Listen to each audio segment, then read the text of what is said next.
Hello everyone, welcome back to your most favorite drama explanation channel. I'm your favorite YouTuber and storyteller. इस video के part 2 को शुरू करने से पहले पार्ट 1 को देखना ना भूलें। तो कहानी की शुरुआत में नेक्स्ट डे जब जंग जगती है तो शिन को गहरी नींद में देख के सोचती है कि ये लगता है ये कोई सपना देख रहा है और उसके फेस में हाथ फेरती है।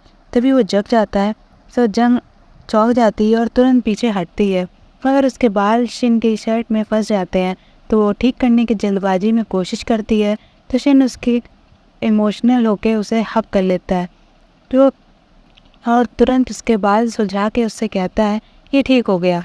फिर जंग उसे साथ में कहीं चलने को बोल के चली जाती है। वो शिन तो वहीं पे स्माइल ही करता रह जाता है, पूरा डेलुलू जो हो चुका था। इधर फोनियांग के आदमी उसे बताते हैं कि हमारे लोगों से पता चला है कि आपकी वाइफ का उसके बॉडीगार्ड के साथ बहुत ख़ास और पुराना रिश्ता था। ये सुन फुन तो गुस्से में आग बबूला ही हो जाता है और ऑर्डर देता है कि फिर तो उसे मरवा ही दो। उधर रात में शिन घर जा रहा होता है तो कोई उसका पीछा करता है। उसे शक होता है कि कोई उसका पीछा कर रहा है। जैसे ही बंदा उसके कंधे पे हाथ रखता है तो शिन उससे हाथ पकड़ के उसे उठा के पटक देता है ज़मीन पे। बेचारे की तो हवा ही निकल जाती है। ये बंदा कोई और नहीं जियांग होता है। वो बेचारा से रोते हुए कहता है, अरे इतनी ज़ोर से कौन पटकता है यार, मैं कौन सा तुमको मारने आया था, मैं तो बस बात करने आया था। शिन उसे देख के हैरान होता है और कहता है, अरे जियांग तुम यहाँ पे क्या कर रहे हो।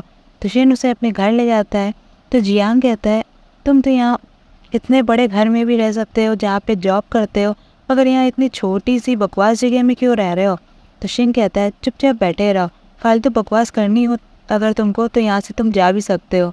तो जियांग उसका टेम्पर देख के कहता है, अरे बाबा तुम इतना गुस्सा कर रहे हो, मैं तो बस ऐसे ही कह रहा था। तो शिन उसकी चोट पे दवा लगाता है तो बेचारा जियांग फिर से चिल्लाता है। तो शिन उसे चुप रहने को कहता है। तो जियांग कहता है, अरे वो कोई रोबोट थोड़े है जो उसे दर्द नहीं होगा।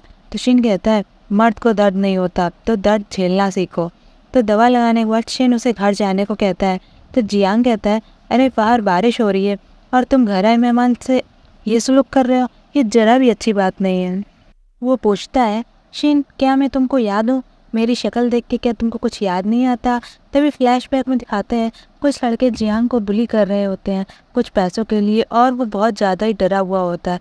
वो उसे मारने ही वाले होते हैं। तभी वहाँ पे शिन फेस छुपा के आता है और बुली करने वालों को खूब पीटता है। वो सब डर के मारे भाग जाते हैं। फिर वो जियांग का हाथ बढ़ा के उससे कहता है, चलो मैं तुम्हें घर छोड़ दूँ, अब वो लोग तुम्हें कभी परेशान नहीं करेंगे। तो जियांग सोचता है प्रेजेंट में कि मैंने तुम्हें पहचान लिया है, बस यही काफ़ी है। वो अपने हाथ से शिन का फेस दूर से आधा हाइड करके उसकी पहचान कंफर्म करके ये बोलता है। नेक्स्ट सीन में जियांग फुन और गवर्नर के लिए ड्रिंक्स लेके जा रही होती है और दरवाजे के पीछे खड़े होकर उनकी बातें छिप के सुनती है कि उसकी फैमिली वालों को मरवाने में 3 लोगों का हाथ था, फुन यांग, गवर्नर और मिंग हाओ। वो इन तीनों से बदला लेना चाहती है। तो फुन कहता है जंग को कि आपने पुराने टाइम में मुझसे शादी से इनकार करने का पछतावा क्या हुआ होगा। वो उसकी पुरानी फ़ोटो देख के कहता है। इधर शिन के पीछे फुन के सेक्रेटरी ने गुंडे भेज दिए होते हैं उसे मारने के लिए। जब गुंडे उसे मारने जाते हैं तो शिन बड़ी बहादुरी से एक एक को ज़मीन पे लुटा के मारता है और उन सभी को पिटता देख बेचारा असिस्टेंट तो डर के मारे उसे सिर्फ धमकी दे के वहाँ से भाग जाता है। दूसरी तरफ फुनियांग जंग की मॉम के बारे में बात करता है कि वो पहले उसकी मॉम से शादी करना चाहता था, मगर उन्होंने इसे ठुकरा के किसी और आदमी से शादी कर ली थी और बच्चे भी कर लिए थे। ये फुन का प्यार तो नहीं था मगर एक गहरा ऑब्सेशन था जिसकी आग में उसने जंग की फैमिली को मौत के घाट उतार दिया था और जंग को अपनी वाइफ बना दिया था ताकि वो कहीं भाग ना सके। जंग अपनी मॉम के बारे में सुन के बड़ी हैरान होती है और वो उन्हें याद करने लगती है कि वो उनके साथ कितनी खुश थी। जंग गुस्से में कसम खाती है कि वो फुन के पूरे ख़ानदान को ख़त्म कर देगी। फुन कहता है कि जंग अब तो अपनी मॉम जियांग सुई की तरह ही एकदम लगने लग गई है। तो असल में वो जिस फोटो को देख रहा था वो जंग की मॉम जियांग सुई की थी। गवर्नर कहता है कि समय के साथ हालात भी बदल जाते हैं, अब उसकी बेटी भी तुम्हारी मुट्ठी में है। ये किसने सोचा था कि तुम इतनी आसानी से उनकी ज़िंदगी और मौत का फैसला करोगे। फुन कहता है क्योंकि वो मुझसे प्यार नहीं करती तो मैं हमेशा के लिए मुझे से नफरत करने दूंगा उसे। ये सुन गुस्से में मेरी जंग खुद को ही हर्ट कर रही होती चाकू से। वो इतनी गुस्से में है कि वो अभी इस पुन का कत्ल कर देना चाहती है, मगर वो बस इमेजिनेशन में ही उसका मर्डर कर सकती थी। फ़ोन और गवर्नर तो जंग की बेबसी पे ही हंस रहे होते हैं ज़ोर ज़ोर से।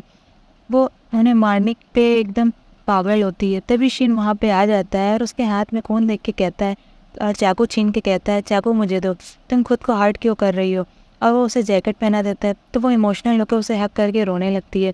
बाहर से आवाज़ आने पर फ़ोन को शक होता है तो वो बाहर जाके देखता है, मगर शिन जंग को लेकर छिप जाता है। तो बाहर कुछ भी ना दिखने पर वो अंदर चला जाता है।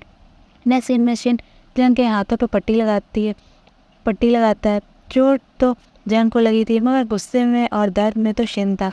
उसे इमोशनल होता देख वो सोचती है कि ये मेरे कितनी केयर करता है, लगता है ये मुझसे बहुत प्यार करता है। फिर वो नाटक करती है चोट ज़ोर से लगने का। तो वो पूछता है कि क्या हुआ। तो जंग उसकी क्यूटनेस पे फिदा होकर हंस पड़ती है और कहती है, अरे तुम तो बहुत क्यूट हो और भोले भी हो। तो वो एम्बेरस होकर पूछता है, फिर तुम हंस क्यों रही हो, क्या मैं तुमको कोई जोक सुना रहा हूँ। वो कहती है, नहीं तो, मगर तुम्हें ऐसा देख के और मेरी केयर करता देख के मुझे बहुत अच्छा लग रहा है, और तुम्हें रोते हुए भी एकदम हैंडसम से लगते हो। ये सुन तो वो एम्बेरस होकर मुँह छिपा लेता है। जंग कहती है, ये पट्टी तो तुमने बड़ी अजीब तरह से लगाई है। तो उसे केयर करने को कहता है। नेक्स्ट सीन में जंग से मजाक में पूछता है, मैं तुमको क्या कह के बुलाऊँ, जंग या आंट या सेकंड मैडम, क्योंकि तुम लगती तो मेरी एज की हो। तो वो कहती है कि मुझे फ़र्क नहीं पड़ता, तुम मुझे किसी भी नाम से बुला। तो जियांग कहता है, ये भी सही है, तुम तो ज़रा भी नखरे नहीं करती हो। तो वो कहती है कि तुम कितना ज़्यादा बोलते हो, कैची से ज़्यादा तेज़ जुबान है तुम्हारी। तो जाने लगती है। तो बॉडीगार्ड भी उसके पीछे पीछे जाता है। तो जियांग बेचारा सैड हो जाता है। असल में वो जंग को लाइक करता है, मगर वो गिल्ट में भी होता है ये सोच के कि किसी की वाइफ को पसंद करना अच्छी बात नहीं। फिर वो शिन से कहता है, क्या तुम बोर नहीं होते पूरा दिन जंग के पीछे पीछे घूम गए, मेरे साथ भी बैठा करो और थोड़ा एंजॉय किया करो। वो उसे ड्रिंक करने को कहता है तो वो उसे मना कर देता है कि वो ड्रिंक नहीं पीता, मगर फिर भी वो उस पर जोर देता है कि तुम्हें ये पी के देखना चाहिए और लड़कों को ये सब शौक रखने चाहिए। तो शिन को पहली ड्रिंक में ही नशा चढ़ जाता है। तो जंग पूछता है कि क्या तुम लाइट ड्रिंक करो, और तुम तो एक ही ड्रिंक में लुढ़क गए, तुमने मुझे पहले बताया क्यों नहीं। जियांग उसे बेचारा उठा के घर ले जाता है।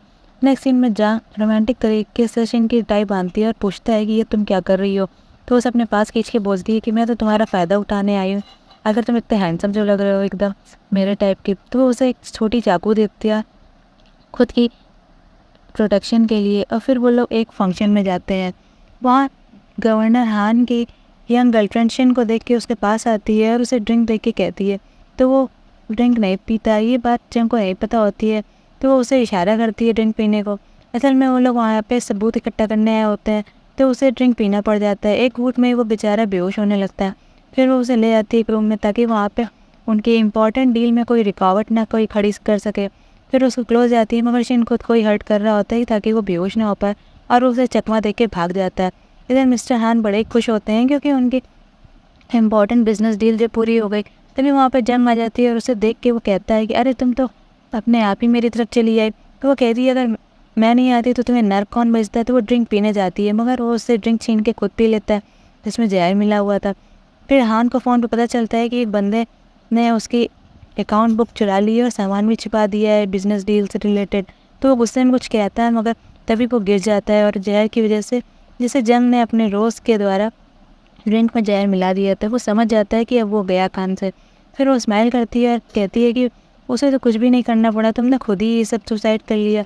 तो गुस्से में उसे पकड़ता है। तभी दूसरी तरफ शिन अपना काम पूरा करके भागता है अकाउंट बुक लेके, क्योंकि उसके पीछे हान के आदमी पड़े होते हैं उसे पकड़ने के लिए। तभी उस पर गोली चलती है, मगर वो जंग के पास जाने की कोशिश करते हैं।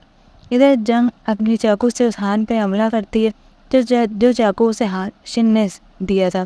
जब वो वापस जाती है तो शिन को घायल देख के वो पूछती है कि अरे ये तुम्हें कैसे हुआ। चलिए फ्रेंड्स, ये पार्ट यहीं पे ख़त्म होता है। इस वीडियो को देखने के लिए थैंक यू। वीडियो को लाइक करें एंड शेयर करें और चैनल को सब्सक्राइब करें। फिर मिलते हैं पार्ट 3 के साथ नेक्स्ट वीडियो में। तब तक के लिए बाय बाय।